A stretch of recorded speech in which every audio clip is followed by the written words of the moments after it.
Hi and welcome to episode 118 of the This is Reportage podcast.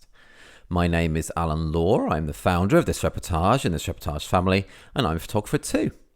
I love chatting to the fab Oliver Saillard for the podcast this week. One of the best documentary wedding photographers in France, Oliver has won 3 Reportage Awards from us, with one of those coming from his very first wedding, which is quite the feat. He talks about that on the episode today, as well as many other things, including why he can speak 4 different languages, choosing his own wedding photographer with a similar but crucially different name, why it's great to analyse contests with your colleagues, Clubhouse, personal projects, travelling and photobooks, what makes him happy, tips for if you're just starting out as a wedding photographer, and much, much more.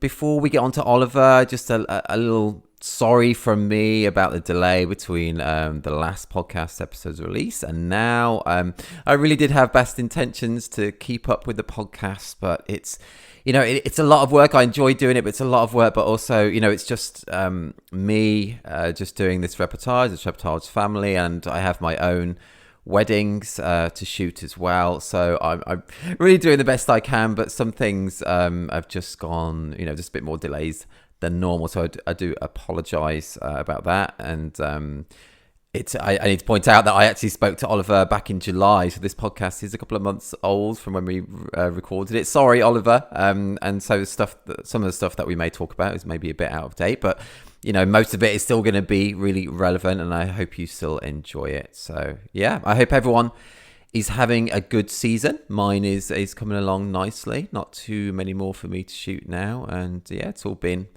all fine. All not really any major talking points, but we had one cake cutting where the bride knocked over the top 2 layers of the cake, which was quite funny and great to capture. As we know, we love that, don't we? We do. It may sound mean, but I do anyway. It was fun to capture, and she laughed about it, and it was all good. But yeah, all fine. I hope everyone's having a nice season, whether that's families or weddings. I hope that you're still enjoying listening to this podcast when I get to release new episodes. And yeah, anyway, I should stop mumbling on. You can tell the bits that I've written, like the intro, and the bits that I kind of ad-lib like this. Yeah. Anyway, yes, also just to let you know that at the time of this episode's release, there's just over a week left to submit to our next awards collections. The deadline's the same for both our wedding site and our family site. Submit by 23:59 BST on the 23rd of September 2022. Right, enough from my awful ad-libbing, and over to Oliver. Hey Oliver, how you doing? Hi Alan, fine, nice. It's nice finally talking to you live. Oh, that's cool. Yes, it's lovely to hear your voice, man. Really, really cool. Really cool. Thank you. Yeah. I hope my very French accent will get understood. Oh, it sounds great. I understand it perfectly. And yeah, God, I love the French accent as well. It's super. So yeah, I think you'll get a lot of fans from your voice. So that's all good. How are things with you? Because you're in France, aren't you? Which part of France are you in?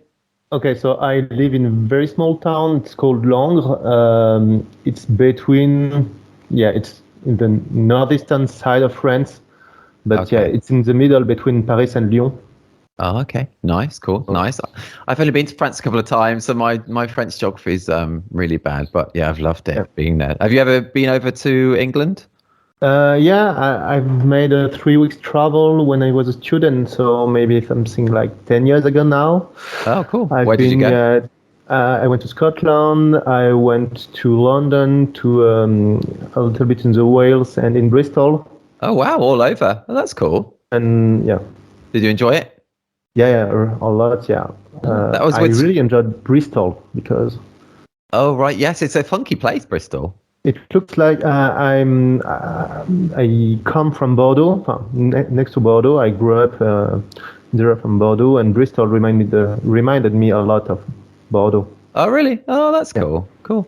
I live about 3.5 hours away from Bristol, so in Cornwall, very southwest. In Plymouth or in a small town? Oh, sorry, say again. Do you live in Plymouth or in a smaller town? No, so I live about an hour and a half from Plymouth, near Truro, but as a little small village actually. Yeah, but it's nice, and it's very nice weather at the moment. It's like mid-20s, which is great for us in England. How is it with you, the weather? We are starting a new heat wave, so it will be like 35 tomorrow. Oh Gosh. I have the chance to live in one of the chillest town in France, so Oh, really? it's okay, and Oh. it will be okay. It will be cooler for this weekend's wedding, but yeah, we are asking. The last heat wave in June was awful, and this one might be also difficult to live through. Man, yeah, it must be tough. I guess you're regularly shooting weddings in high temperatures, though, a lot more often than in England, anyway. Yeah, I guess so. Not in my area still, but I was happy to be off on the mid-June weekend during the big heat wave. I had a lot of colleagues in the southwest of France. It was 42 degrees Oh, man, on that's Saturday, mad. and yeah. Oh, no, I can't imagine doing that. I did do one wedding in Skiathos in Greece when it was like 43 degrees on the wedding. Okay. And every photo of the bride and groom is just them like mopping their brow of sweat, really. So, yeah, not the best. It's too hot, isn't it? It's too hot. How many shots did you use during the day? Yeah, a lot. And they're all just sweating in all of them. Yeah. And they didn't want to go to the beach even or anything because it was so hot. They just wanted to stay in the kind of venue. Just too hot, really. But Oliver, how's your season coming along? Nice. It's fine to finally have a season which is COVID-free for now at least. So yeah, I have now 15 weddings planned along the season, a lot between July and September. So right, okay. Just booked one. So I think I have 1 weekend off or 2 weekends off in this 3 months. Oh man, busy then, busy time. Yeah. But that's cool. That's yeah, my season's going okay as well, but I'm not shooting so many. I think I'm doing about 20 this year, and I've done about half of them. So yeah, about 10 left, which is quite nice. Yeah, and so Oliver, I wanted to ask you, on your bio, you say you speak French, English, German, and Brazilian Portuguese, which is amazing. 4 different languages. So yeah, why can you speak all those different languages?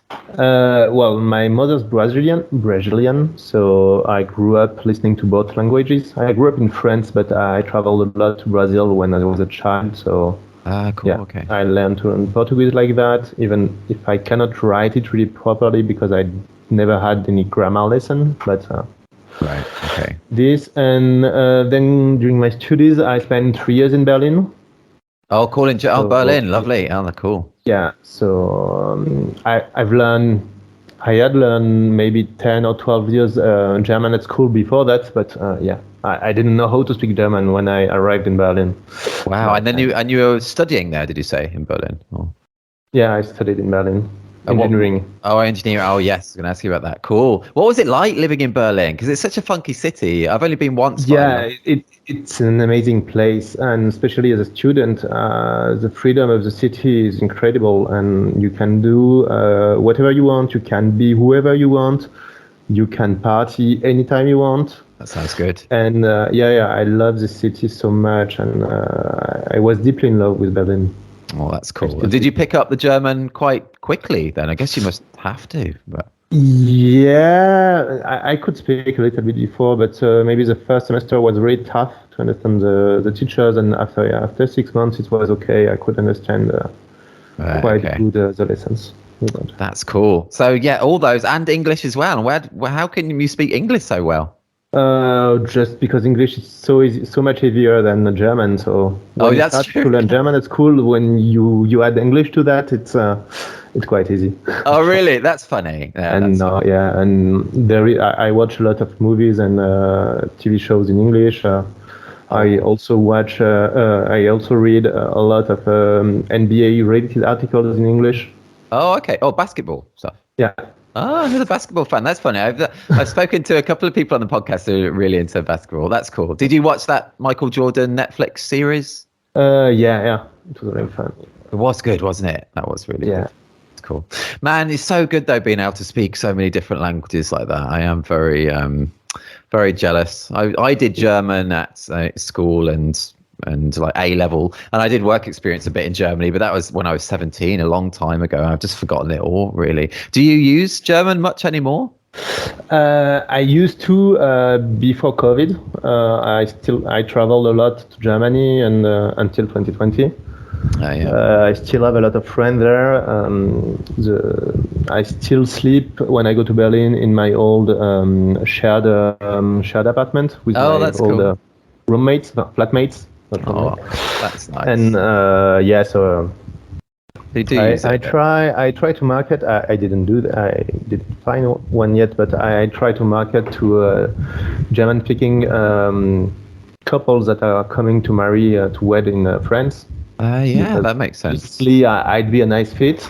Yeah. But, that's a good idea to market for that. How are you trying to market that? Like, maybe like a page on your website, SEO and stuff, or? Yeah, I'm still at the translation page of my website and gathering all the information about both like the German wedding planners that offer wedding in France to some German officiants that officiate in France for German-speaking people, and also to domains.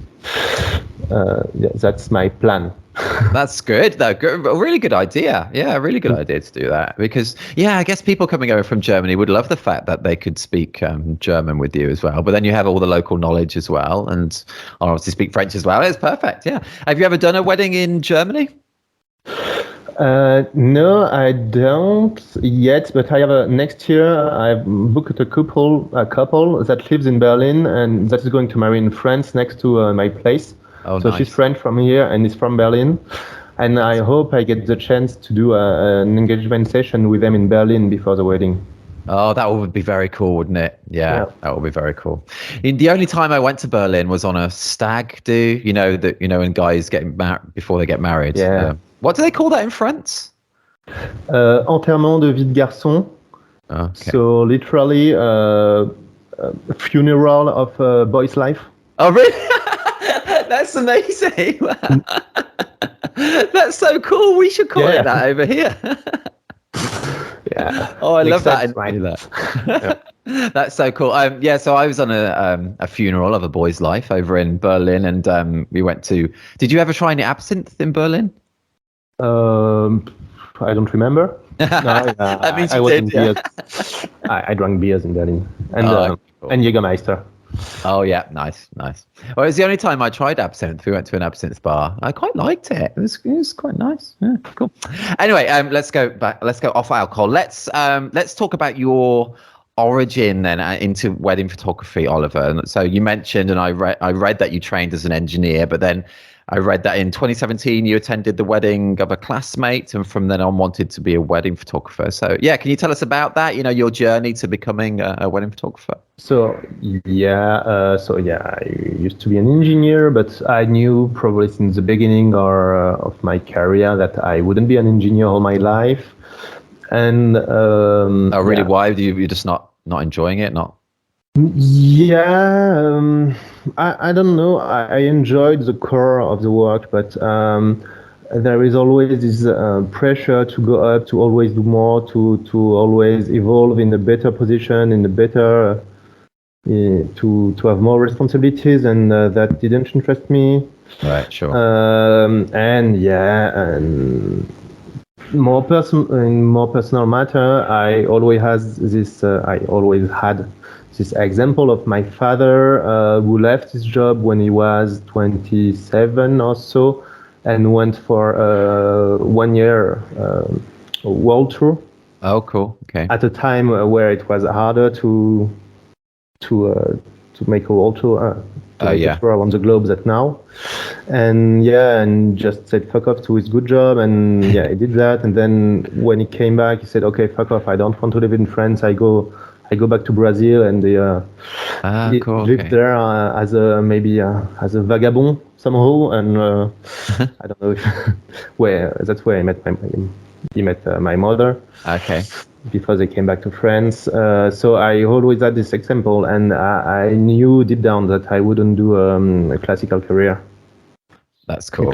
So So among the stuff I love to do, there was photography. So I started to think about photography, and in 2017 it was the first time of my life that I attended a wedding. Mm-hmm. How old were you then at that wedding? 27, I think. Okay. Mm-hmm. And it was really fun. So I think, oh, maybe this is interesting. And then I found Fearless Photographer. And I found the amazing job of many photographers, and in France, especially the work of Franck Boutonnet and William Lamblay. Oh, yeah. And when I saw that, I said, oh, that's so fun. It's nothing like, a fancy dress and the flowers and, the beautiful bridesmaid. It's fun. It's art. It tells so much stuff. There are so much emotion. And yeah, I was hooked when I saw these pictures.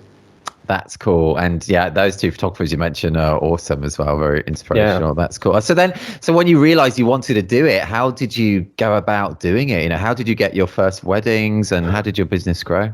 So my first wedding, so it was January 2018.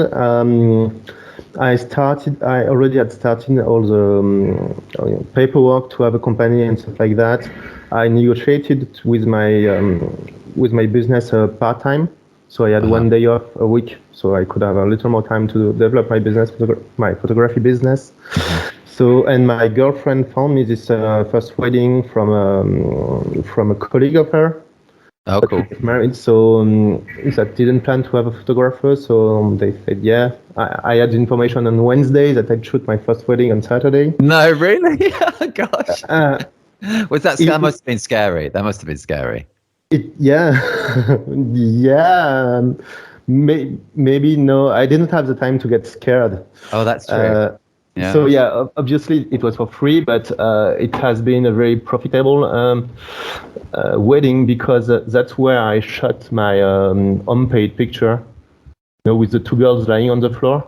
Oh yes, cool. That's what. Yeah. Oh, that's a really cool shot. That's from your very first wedding. Yeah, that's yeah. So. Wow. How many people have an award-winning shot from their first wedding? Yeah, that's. I think I'm quite proud of it. I have a shot that won at Fearless, at WPS on my first wedding.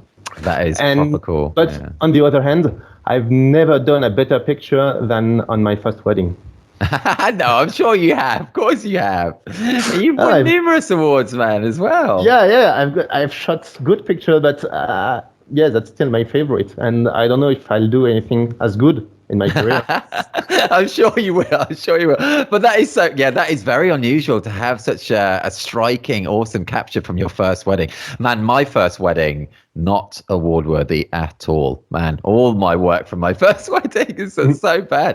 Oh, that's cool. Because I often ask people actually on the podcast if they still have images from their first wedding on their website portfolio. And most say no, not at all. But yeah, yours is award winning. That's proper cool. Yeah. Yeah, that's proper cool.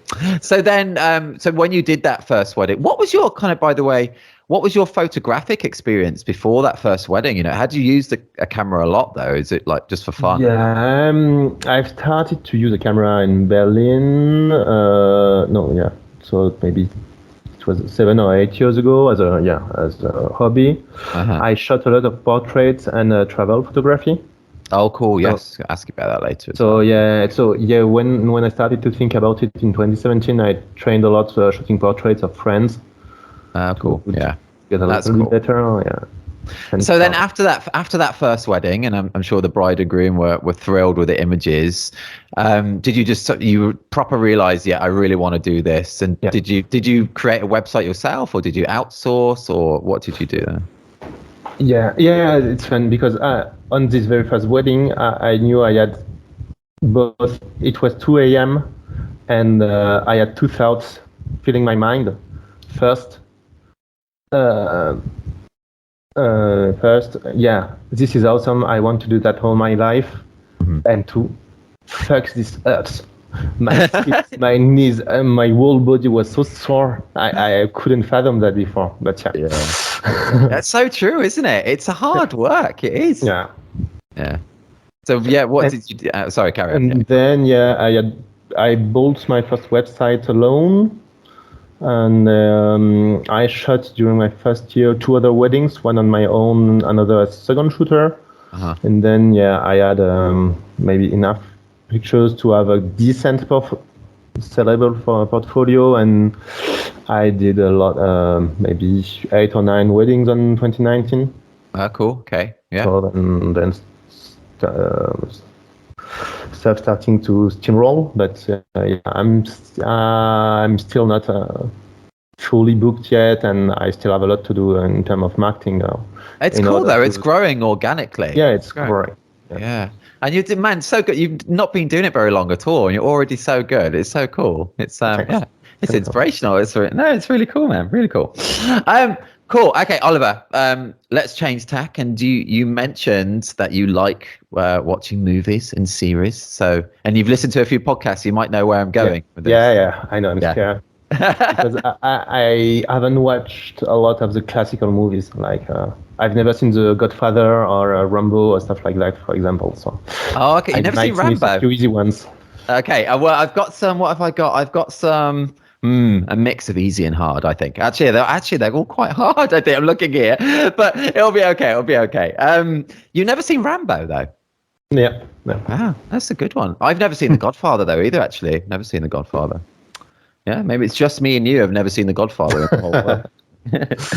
Okay, cool. So Oliver knows what's going to happen, and if anyone's listening for the first time, it's just a fun little game that I've been doing over the last, 60 or so podcast episodes, quite a lot actually, where I'm just going to read a synopsis of either a series or a movie, and we're going to see if Oliver can get it. Okay, Oliver, you ready for your first one? Yeah. Let's go. Okay. So as a clue, this is a recent film within the last year, I think. Okay, so as a child of deaf adults, Ruby is the only hearing person in her deaf family. When the family's fishing business is threatened, Ruby finds herself torn between pursuing her passion at Berklee College of Music and her fear of abandoning her parents. I've got no clue. No. Okay. It's a Netflix movie. It won best picture at the most recent Oscars. Okay, yeah. I don't have a Netflix subscription during wedding season. Oh, that's wise. That is wise. Okay, so it is. Shall I tell you what it is? Sorry? Shall I tell you what it is? Yeah. It's called Coda. Okay. No, okay. It's quite good. It's a bit Dawson's Creaky. Do you like Dawson's Creek? Have you ever seen Dawson's Creek? Nope. Oh man, that's classic. Anyway, but okay. Let's go on to your second one. This one, I put this one in because of your life experience, by the way, as a clue. But you might not know it. But it's such a good film. So it's a movie. Okay, the synopsis is: a runaway party girl who has recently moved to Berlin is asked by 3 friendly men to join them as they hit the town. Their wild night of partying turns into a bank robbery. It's an old movie, or? Oh, I know what you mean, and that is so good. That Run Lola, Run Lola Run, or the German name that you gave. It's not that one though. No, it's not. Then I'm out. Oh, sorry, man. This was a tough one. It's called Victoria. No, yeah, I didn't. It's so good because the whole film is just one take, just one shot. The whole film, 1 hour 40 minutes, just one take. It's amazing. It's really good. Really good. Anyway, okay, let's go on to your third one, Oliver. This one is a series. Okay. A group of vigilantes set out to take down corrupt superheroes who abuse their superpowers. Yeah, I'm looking so bad now, but no, I'm out. No. Oh, man, they were tough ones. Sorry, they were tough ones. I was so much better at all the podcast episodes I listened to this weekend. I was 2 or 3 at least. Oh, sorry, man. They were tough. But that series is called The Boys. It's Amazon Prime. Oh, okay. That's a picture of The Boys. Okay. Yeah. Anyway, that's on my list of stuff to watch during winter. Oh, cool. Yeah, it is pretty good. Yeah, cool. Oh, yeah, and I definitely recommend that Victoria film because it's amazing how it's just one shot all through like Berlin. Yeah, an hour and a half, just one continuous shot. It's brilliant. It's amazing. Okay, let's move on, Oliver. Oh, yes, and I liked how in various places, like on your website, you mentioned that you are Oliver and not Olivier. Do you often get called Olivier then? Every time. It's quite rare that someone that someone's calls me Oliver on the first time. I already had to redo my passport, my driving license, and my ID card at least once. Oh, really? Because, even at the administration, they messed up. Oh, I guess they just presume that because you're French and it's Olivier's the more normal, more usual. Even I did the first page on a local newspaper a few weeks ago, and I had a big picture of me, and it was saying Olivier Saillard, and man, that must be annoying. That must be annoying. Why were you on the newspaper? For my ranking at WPGA last year. Oh, that's cool. That's cool, man. Good publicity. That's cool. Very cool. Do your wedding couples, do they get your name correct? Yeah, usually yes, because if they've read my website, they know I'm named Oliver. Yeah, that's true. And they should have read your website if they booked you. Did you say, were you born in France? I was born in Bordeaux, and I grew up yeah. next to it on the west coast. Cool. Okay. And why are you then Oliver instead of Olivier? Because it's my mother that chose my name, and Brazilian tends to give very weird first name to their children. Okay. So, for example, I already played chess with a friend whose name is Ludwig van Beethoven. Oh wow! Okay. His sister first name is Clara Schubert. Okay, so yeah, and there are a lot of Alain Delon in Brazil that are my age. So. Okay. Wow. That is different. That's cool. I like that. So That's cool. And you just mentioned chess. My next question to you was going to be about chess. So that's funny because I read that you got into chess after watching The Queen's Gambit. It's great, wasn't it? It's a great series. Yeah, it's really, yeah. Yeah, and chess is such a good game, isn't it? I love it. I should play more. Do you play it often? I play often online. Less now. Also, it's something I do a lot more in winter seasons. But I guess on chess.com you can see that I play maybe 2,000 games a year. 2,000? Really? Wow, you are mostly in bullet or blitz. So short games of 2 or 3 minutes. Okay. Wow, that is super quick. I've never played blitz chess actually. But wow. Yeah. For example, I know currently have an intern for a few months. And we are sometimes playing chess during the afternoon break. So. Oh, that's cool. Cool. It's such a good game, isn't it? I love it. It's really fun. I forgot how much fun it was because I learned to play with my father and my grandfather when I was a child. And I stopped it after my teenage years. And I play a lot of board games with my friends. And when I rediscovered chess, it's so much fun. Yeah, it is. And people from the outside who have never played it, a lot of people think chess is really boring, but it's not. It's literally exciting, isn't it? It's boring to watch people playing chess, but I guess if you don't understand it. But I remember when what's that? Nigel Shorts, a British player, was playing Kasparov for the world title a long time ago, and that was really exciting to watch the games on TV though. Then and they were commentating on it as well and things. And but no, a game of classical chess lasts for maybe 4 to 6 hours. So yes, that's true. It's a bit long. Heaven knows. But yes, and that's The Queen's Gambit is such a good series. If anyone's looking for a series to watch on Netflix, that was really, really cool. I would have guessed the synopsis on this one. Oh no, sorry. Yeah, I've already done that one, so I can. Okay. Okay, Oliver. Let's go back to your photography, and what's more important to you? Composition, light, or moment?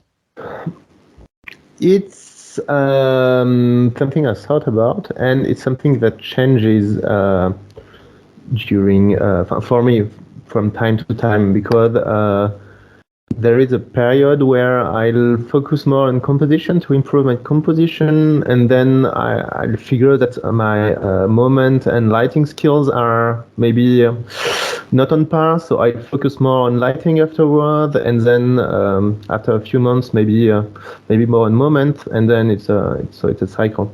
Oh, that's cool though. Constantly evolving between them all, and you aiming to get better at them all. That's really cool. Really cool. Have you ever been on any kind of workshops or conferences or anything? Yeah, I've done a lot of different workshops with Frank, William, for example. Okay, we're both Earlier. I go to Rise Up. I went to Bodaf this year.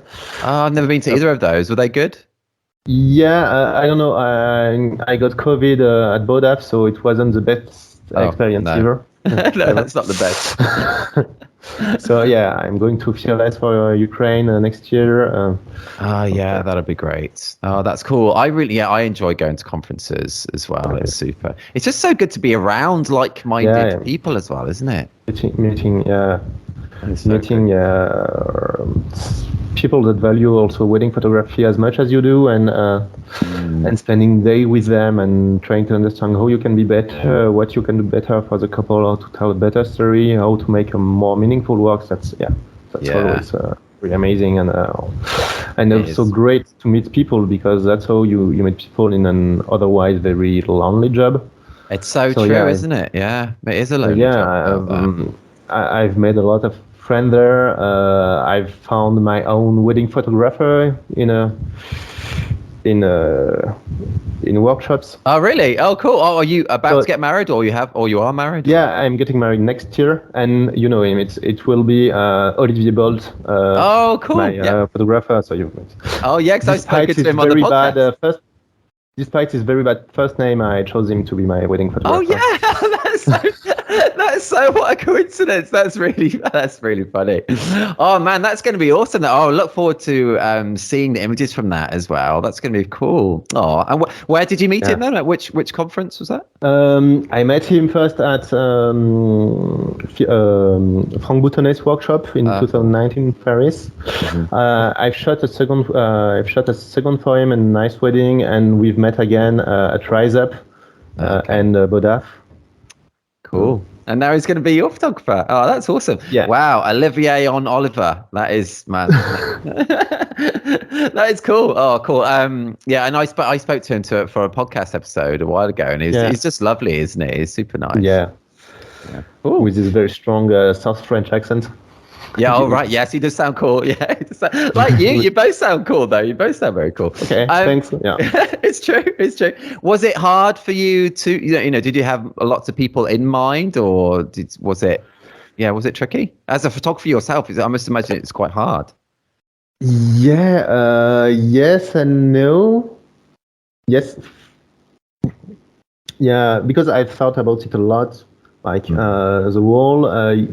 In the whole 2021, every wedding I was shooting, I was telling to myself, I want to get married with my girlfriend. So what would I do in my own wedding? So I had a lot of time to think about it. Yeah, that's true. And yeah, I've talked to 3 photographers I like and whose job I love too. And so, yeah. But it was kind of easy to choose at the end. Oh, cool. Yeah.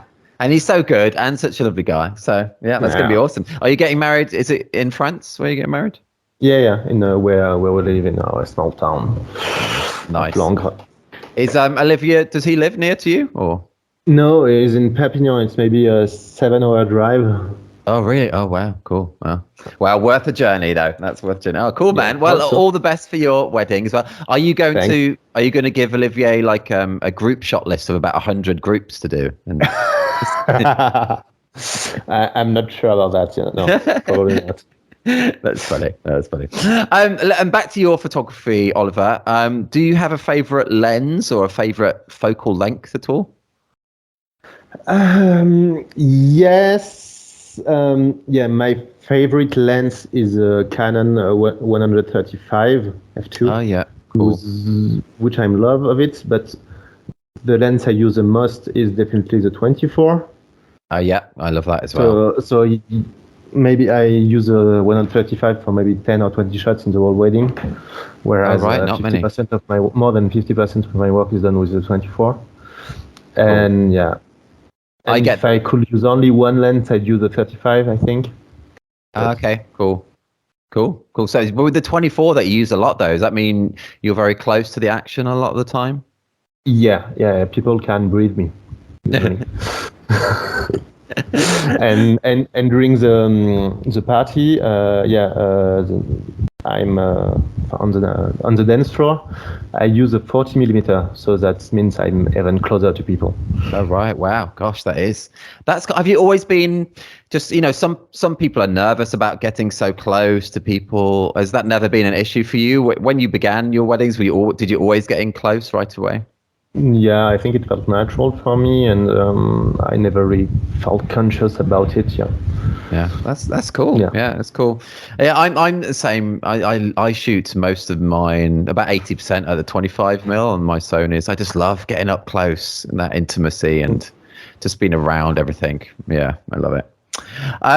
Let's change tack again slightly, Oliver. And you've confused me in my head though now. But you talking about Olivier, and now your name's Oliver. I'm making sure that every time I say your name, don't dare make a single mistake. Yeah, I'm not gonna. Yeah, Oliver. When was the last time you left your phone at home?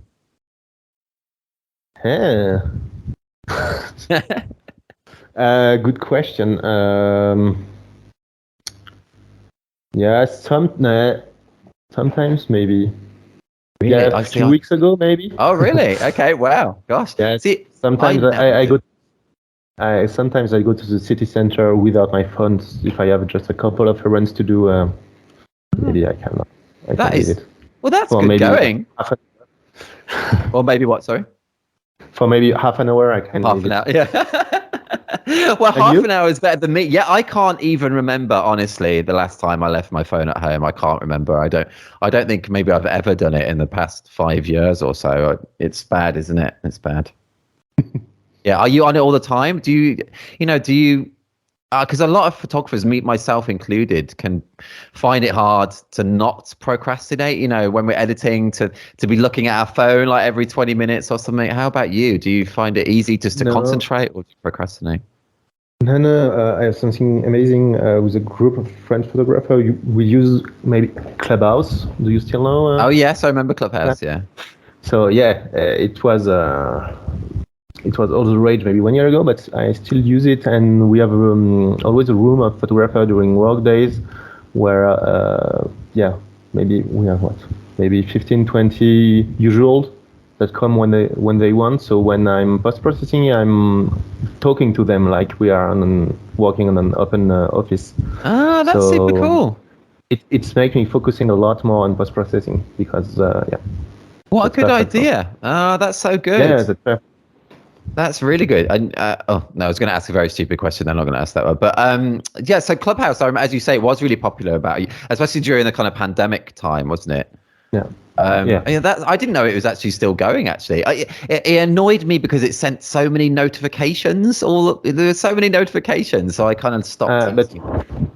But I use it on my desktop, not on my phone. So it's only for work times. Oh, right. I didn't even know it was on desktop, actually. So, that's cool. What a good idea to have that kind of community around you as you're working. Yeah, it's really fun. That's really cool. Maybe we should start that for like Reportage. This could be good. But that's very cool, man. Okay, let's go to even more a general one. Oliver, still getting your name right. What is the first thing or things that come to your mind when I say what makes you happy? Pizza, my girlfriend, and good pictures. That's all good. Was the first one pizza? Yeah, that's what. And I don't even eat as much pizza that often, but yeah, food and pizza was the first. Yeah, that was first. Is your girlfriend going to listen to this, and she'll know the order of like? That's funny. What's your favorite pizza? Hey, I only eat either veggie pizza or 4 cheese pizza. So. Okay, nice. I'm vegetarian. I don't have a lot of choices. No, I guess that's true. I love just mushroom on pizza. A fungi. Okay. So nice. Have you ever tried that? Yeah, probably. But oh, it's well good. Yeah, it's making me hungry though now. It's making me hungry. Are you an hour ahead of us? Is it 1:45? Yeah, it's a 1:45. Yeah. Okay. Have you already eaten? Yeah, today I've eaten, yeah. I haven't yet. I'm starving. Right, let's cut this podcast now. No, I'm done. Oliver, okay. Yes, still Oliver. I'm doing well. It's good. What would be your top tips, Oliver, for people just starting out as a wedding photographer? Maybe they're listening to this now and they're inspired by you as well, because you've not been doing it that long, which is awesome. But yeah, do you have any advice for someone who's just thinking about starting out as a wedding photographer? Or is there anything that you would have done differently, say a few years ago when you began? Yes, you have to train a lot because weddings are. I mean, if you only count on weddings to get better, you won't get better because first there's pressure. Two, you only shot 10 to 20 weddings a year, so it's not enough time to practice. So I really love the books of. Roberto Valenzuela. Oh yes, yeah. I think I've seen some of his videos and stuff actually. Videos, and that's where I learned photography the most for starting. And he says, you have to practice like you are a professional guitar player or professional soccer player. You have to train every day, so you have to make exercise with your camera every day. Like that makes sense. Just the basics. Repeat, and it helped me a lot. I don't do it as much as I'd love to. But that's great advice, though. That's a great way to start. People have to be aware that there is a big difference between making good pictures and making good money by making pictures. That is true. Well, yeah. A lot of people think, though, that they can take a good photo and that's all they need and that's going to get them the business. But it's so much more than that, isn't it? Yeah. That's two different skills. Yes, it is, isn't it? Do you enjoy the business side of it? The marketing side, definitely not. That's why I have an intern right now. Do you? Oh, that's cool. Yeah. I love Excel files and stuff like that because that's what I did before in my former job, and I was super good in Excel. So all the Google Sheets, that's okay. But marketing is definitely not my cup of tea. Oh, really? Yeah. Well, but you said you've got an intern working on that. Yeah. Oh, that's cool. What they doing? That kind of social media stuff and. Yeah, and working on a website, publishing blogs and stuff like that, and it's helping me a lot. That's cool. Makes me feel a lot older than before because it's 19, and I feel like I'm an old man already. No, I can't understand the youth anymore. How old are you, if you don't mind me asking? 32 now. 32. 32. Yeah, 32. That's so young, man. That's what I thought before I had a 19-year-old intern. I guess, but still, man, early 30s. Wow, that's still the dream. That is, I'm 41, so you're a good 10 years. Yeah, man, I wish I was 32 again. That is a good age. Anyway. But how did you find that intern? I asked for I posted an ad in stuff like LinkedIn, Indeed, and also in the business schools in my area. Okay, cool. It's a good idea to outsource like that. It's just a lot of people are so they just want to control everything, even if they don't have the interest in that or they're not so good at it. And so I think it's really good to be able to outsource. Yeah, but an intern is not outsourcing. It's a lot of work to learn him stuff, to check his work, to do to follow his work, and to advise him. So I produce a lot more of content than I do alone, but I have more work than if I didn't have any intern. Right, I guess. Oh, that's all cool though. Yeah, that's pretty cool. Yeah. Oliver, I read that you love photo books. Do you have a favorite or some that you could recommend to our listeners? I have a good place in my bibliothèque. Or is it library or bibliothèque? When you talk about the furniture. Oh right, yeah, library. Yeah, but Yeah. A bookshelf. I have a big shelf for my books. So I love. My favorite photographer is McCurry, but my favorite book and the most meaningful book for me is La Main de l'Homme from Salgado. So I don't know if the English title is The End of the Man. The End of the Man. Don't know. Well, I don't know either. Sorry. So, no. Salgado, because I'm deeply attached to Salgado because he is Brazilian. He comes from the same region than my mother, central Brazil, and then moved to France. And La Main de l'Homme de Salgado. Cool. It's documenting different jobs of the people working all around the globe in the 90s mostly. Okay. And it's a wonderful tribute to both the genius of mankind and also testimony of the difficulty, the difficult jobs, and the pride of the people doing these jobs. Okay. Yeah. Oh, cool. That sounds really interesting. That sounds cool.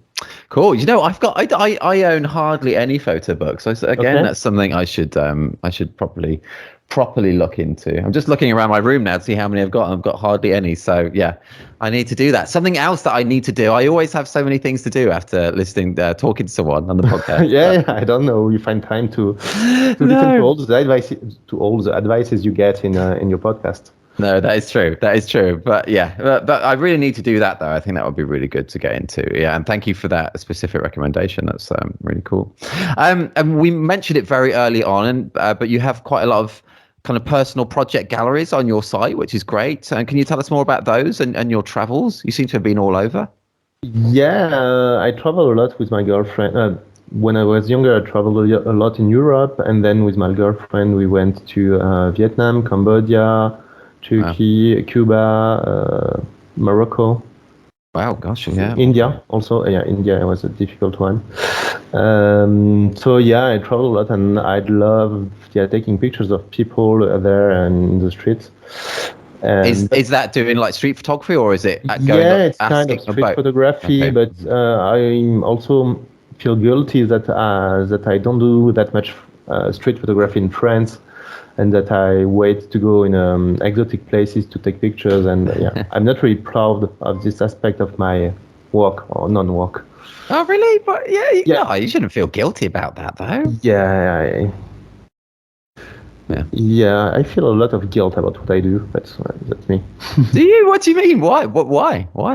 Yeah, that's. I now feel guilt every time I take a plane, and I don't take a plane a lot anymore. I'm very conscious about environmental issues. Yeah, stuff like that, and also of political choice and going to places to shoot people that are exotics. Yeah, it's good because the pictures are good, I think so. But there is also this idea of exploiting the misery and stuff like that. It's difficult to really explain it properly, both in a short time in English, because it's not completely clear for myself too. But I kind of understand. I understand what you mean. But I'm sure you do it very sensitively. It's not you exploiting people. I'm sure it's very sensitive. Yeah, I try to.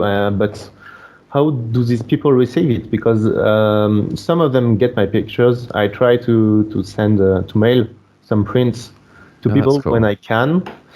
I have no idea if any of one has ever received it, but most of them, they won't see the difference between me and the 10,000 tourists at the same stuff. So the act in itself is the repetition, and but it's complicated, and it's complicated in my mind. No, I do understand. Yeah, I do understand that. Tricky one, I guess. But also the thing about the environmental issue of flying as well. But on the other hand, you've got to live your life as well. And we're only here once in this world. You've got to do, you've got to do what makes you happy as well. Yeah, I know. That's what's difficult for me, and And yeah, I've told you in the mail, I'm also very, let's say, political aware, and also everything that doesn't follow that I do that wouldn't follow my ethical guidelines is problematic for me. Because oh man, you've got you're a deep thinker though, which is cool. Yeah, it's cool. But yeah. Yeah, my girlfriend is a psychologist. Oh right, wow. In the analytic field, so yeah, it helps. It makes me want also to think about me, and and I have also deep, meaningful conversation with her sometimes that help to broaden my thoughts and to understand stuff about me and what I do and why I do them. That's cool, man. That's really cool. Did you get nervous when did you propose to her, or did she propose to you? I proposed to her, and I was nervous. Yeah, it's scary, isn't it? Even if you're pretty sure they're going to say yes, it's scary to do. Yeah, I wasn't sure, and I don't know what did scare me the most. If she said yes or if she said no. What was the scarier answer? Oh, right. That's funny. Yeah, thinking back to that funeral of a boy's life thing. Yeah, that's. How did you do it? If you don't mind me asking, how did you propose? It was on our birthday. We were on a small weekend holiday in a nice place in the forest. We stayed in a nice place where we could see the star from our bed. So nice. Yeah. Nice. Yeah. We had a pizza and a Kronenbourg and a bad beer, and then I proposed to her just by asking. Very nice. Not kneeling. We were laying on the bed face to face. So. Oh, it's very romantic, man. It's lovely. Yeah, kind of. It's half romantic. Oh, that's cool. And you're getting married. Is it next year in 2023? You're getting married? Yeah, next year. Oh, cool. Yeah. Well, all the best for that, man. Thank you very much. Yeah. Exciting. It's so fun, and yeah. Have you enjoyed it? And it's so fun also too. Oh, that's cool. Is it weird? To be on the other side of the. Yeah, I was going to say about being on the other side. Is it? Yeah, where you're getting married, is it a venue that you've photographed yourself, or? Yeah, it's my favorite venue around my town. It's just under the town, and you have a very nice view of the city because the city is uphill and the venue is just down. So yeah, It's my favorite place to shoot around there. Oh, that's cool. You know it well, and yeah, nice. Oh, cool. Yeah, all exciting. I haven't been to a wedding. I'm not inviting myself, by the way, but I'm just saying I haven't been to a wedding, as a guest in so long now. I just want to go to a wedding and have fun and drink and dance on the dance floor. So I'm kind of jealous that you're going to a wedding and not working. It's so weird to go to a wedding as a guest. I did that last year or the year before, and not as a close guest, but as I was just invited to the church and to the cocktail, and so I sat at the end of the church, and I couldn't listen, but I couldn't see the bride and the groom almost and listen to them, and you understand that as a guest you see so few stuff about a wedding when you're not on the wedding party and close to the bride and groom the whole day. It's. I never not think about that much. Yeah, because we have pride of place, don't we? Especially in the ceremony, where sometimes we're the only people that are seeing the couple's faces. Even yeah, that's true. It's a good point. Were you watching the photographer on the day? Were you watching them? Yeah. You would do that, wouldn't you? I'd do that. I was even judging. I don't know if I'll watch Olivier in my wedding, if I'll judge him when he's working or not. Yes, that'll be interesting, won't it? That will be interesting. That'll be fun though. That'll be fun. Do you get talking about, I mention this quite often. I always find it quite interesting, but do you get nervous at all shooting weddings? I'm nervous about the logistics. I'm usually scared the night before that my car won't work, that I'll be late, that my camera will fail and stuff like that. I'm not nervous anymore about the shooting itself. When I'm there and that I see that all my gear is working and that I didn't forget all my SD card at home, I'm fine. Okay, that's cool. That's good. And have you, talking about stuff like that, have you ever made any kind of memorable mistakes? Have you ever left an SD card at home, or just any mistake? No, I've had a fun one now. It was on a church, and just before the bride and groom were to exchange their vows, I tripped on the mic cable, and I unplugged the cable, making a lot of screech noises. You know. Oh no! Really? Oh, what a nightmare, man! Everyone must have turned to you. And then the priest turned to me, wait a little bit, looked into my eyes. Yeah, I'm lucky he told me he would be discreet. What would it be otherwise?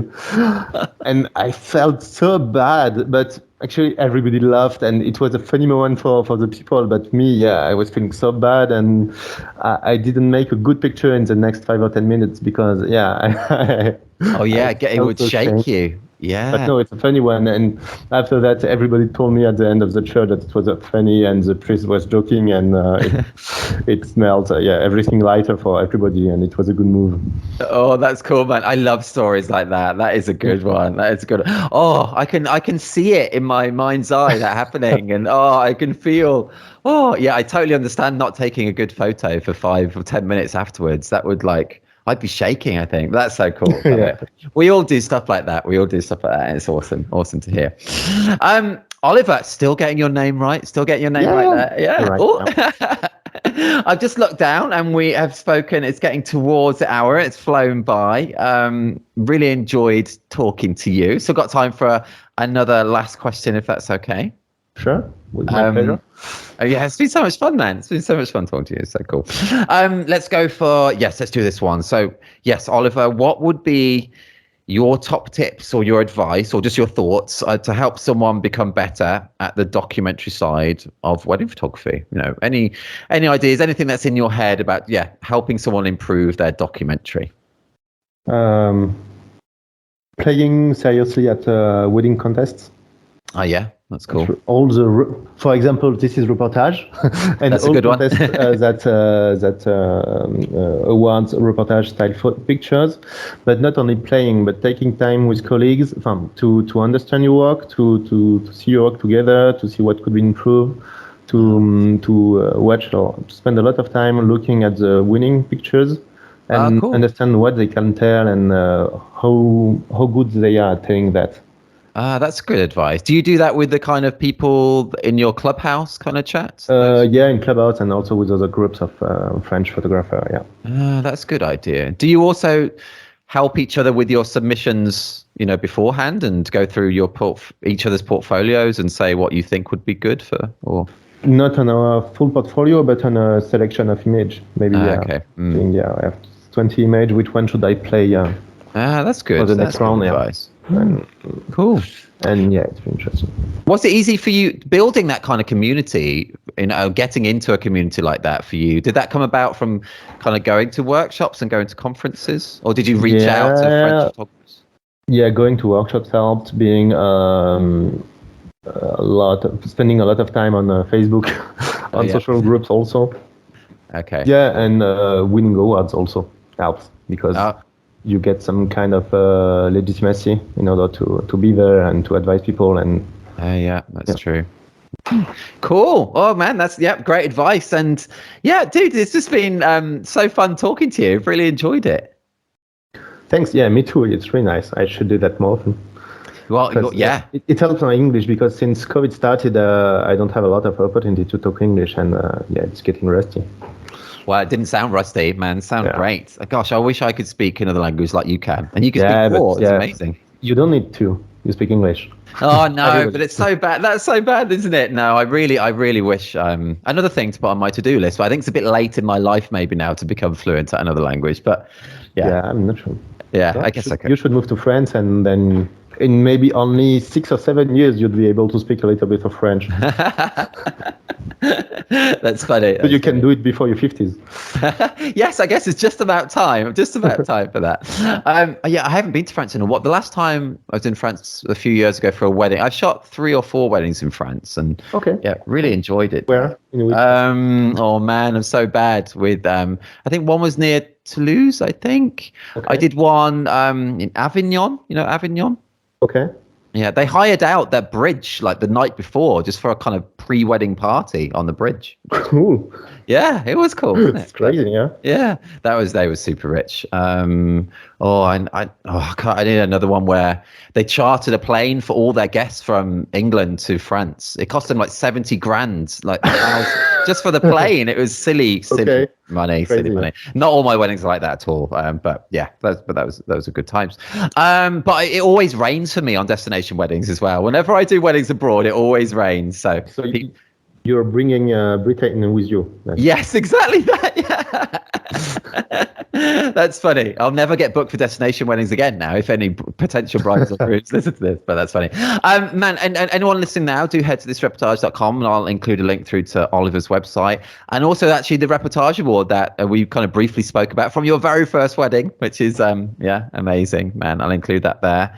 And hopefully I'll get to meet you at some point, dude. That would be really fun. Yeah, maybe Elodie, if you know Elodie Ruelle-Dagorn. Oh, yes, yeah. You know her, she's talking to me into going to the Christmas party this year.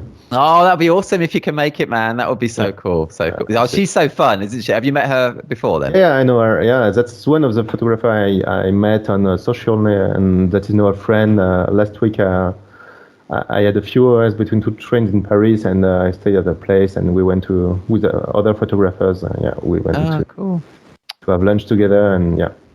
Oh, nice. That's so cool, isn't it? It's such a great community, isn't it? I mean, it's such a great job how we meet up with other photographers. I just love that. Yeah, that's fun, man. Yeah, that's really cool.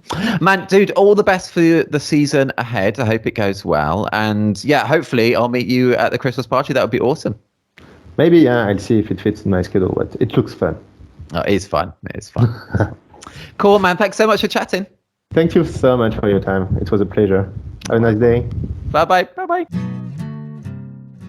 You've been listening to the 118th episode of the This Is Reportage podcast. It was really fun talking to Oliver. Hope you enjoyed it too. Head to thisreportage.com for a link to his website and to see the Reportage Award that he captured at his very first wedding. We now have 118 episodes of the podcast available where we speak to wedding and family photographers from all over the world. If you like this episode, delve into our back catalogue for lots more. If you're not a member of This Reportage or This Reportage family, check out all the benefits of joining us, including an unlimited number of images on your profile, 60 individual award and 18 story award entries per year, invites to our physical meetups and parties, exclusive discounts, hours of educational videos featuring tips and advice from some of the world's best photographers, and much more too. At the time of this episode's release, there's just over a week left to submit to our next awards collections. The deadline is the same for both our wedding site and our family site. Submit by 23:59 BST on the 23rd of September 2022. No poses, nothing staged. This is Reportage. And this is bye for now.